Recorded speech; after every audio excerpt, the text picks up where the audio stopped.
Hey everybody, it's your boy, and today I have to make a video defending RoseOfDawn because recently there's been some outrage over on Twitter in regards to her and comments she made regarding Contrapoints. Yes, I'm finally poking the Contrapoints hornet's nest. Wish me well, lads. And it all started on Instagram with some really sad news about Contrapoints because nobody deserves this at all. Not even my worst enemies deserve this. And that is that Contrapoints, somewhere along the way during 2020, ended up having an opiate addiction. This is something that nobody should ever have to deal with. I have known people who have had this issue, and it was all about just explaining why she had disappeared for so long and why she is now back, which is fair enough. However, there is some things that needed to be said, especially in regards to a lot of her fans and people like her who project, and especially they like to project on people like me and people like RoseOfDawn. They project their own issues, insecurities and problems onto everybody else for a myriad of reasons, mainly ideological in regards to people like Contrapoints, which she has done herself. And this is what RoseOfDawn said in response to this news. I find it fascinating how the same types who call me self-hating idolise an admitted opium addict. It's always projection. Now this obviously sparked outrage amongst Contrapoints' fans and other leftists. They were saying that RoseOfDawn was striking a low blow and making light of addiction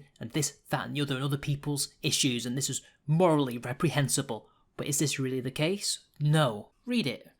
Read it. Is it? No, it's not, and I'll explain why. Nowhere in the tweet did she even attack the addiction or made fun of Contrapoints for having an addiction. It was purely a cold, hard truth that these are the same people who idealise people like Contrapoints, who is a rather reprehensible human being, and also other people who are not addicts, as far as I am aware, like Vosh, the same person who defends child porn, literal child porn, compares it to people working in factories. However, Rose committed the cardinal sin. She apologised and deleted the tweet. This, of course, had the natural effect of making the whole thing worse, because now she's shown weakness, which is what these people want to do when they demand apologies and attack you for saying these truths. Essentially, all Rose did was mention the truth. And it has made the dogpiling, which is going on as I speak, even worse. She's locked her account now because of the amount of hate and vile comments that she's been getting over what? Telling the truth. When you defend Rose and you criticise these people for what they believe and what they've done in the past, which I will get into, you're called tribalistic for daring to say, why should she apologise? How is it inappropriate? They just say all these words. They've not actually been able to prove why it is the case. It's just this person has an addiction. Now they're even more beyond criticism than they already were. I mean, why should a person who has an addiction or did have an addiction, she's not even addicted to opium anymore. She's apparently been clean for 5 weeks,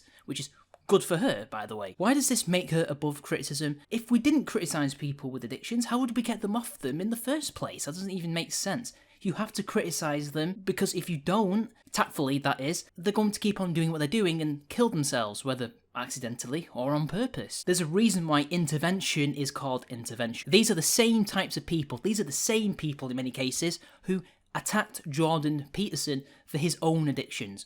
For those of you who don't quite remember, what had happened was his wife was suffering from cancer and she was almost at death's door, but then she recovered. But however, to cope with the stress and the emotional pain, he had to go on antipsychotics or antidepressants. I forgot the actual drugs he was on, but they were highly addictive, and despite following the doctor's orders, he got addicted, which is how people get addicted to opium as well, by the way. Jordan Peterson didn't anticipate any of this to happen. In fact, he almost died. That is how bad it was, because his withdrawal symptoms were that bad because of the nature of the drugs he was on. These people attacked him. They vilified him, called him names, mocked him, bullied him relentlessly, and tried to make him out to be a hypocrite because he's like a self-help guy nowadays, isn't he? You know, he has 12 Rules for Life and the sequel is coming out. And basically he tries to tell people to take responsibility for their lives and to be the fix that they want to see, basically. They have to create their own self-change within them, which is fairly obvious, but nonetheless, it's something that has helped change people's lives. Apparently, that's hypocritical because he got addicted to drugs. But the thing is, how did he when he was trying to fix his own mental state? He was trying to be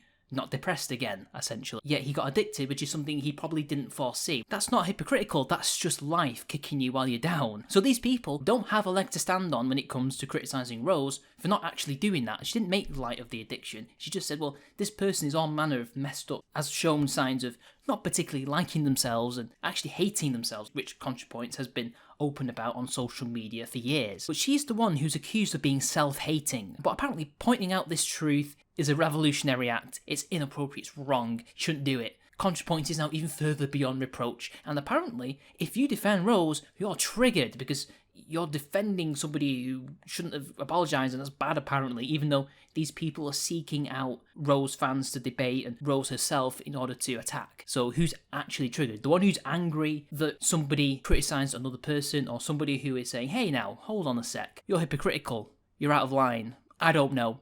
Again, it's projection. Now, don't worry, Rose will be fine. She could be better, but she's fine. I have it on good authority. In a week or two, this will be over, and then things will be back to normal. However, I did say to her, though, that when you next kick the hornet's nest, remember, give it another kick. Honestly, there's nothing else to say about this. It's just hypocrites attacking another person for speaking the truth. I don't think Contrapoints has ever been above criticism. I don't think having an addiction or once being addicted makes you above criticism. I would criticise Jordan Peterson as well for something he said wrong, even though he used to have an addiction at one point. And Contrapoints and people who follow her rather rabidly, they need to get lives. They need to actually do what Contrapoints did with her addiction and sort themselves out. Until next time, guys, I'll see you all later.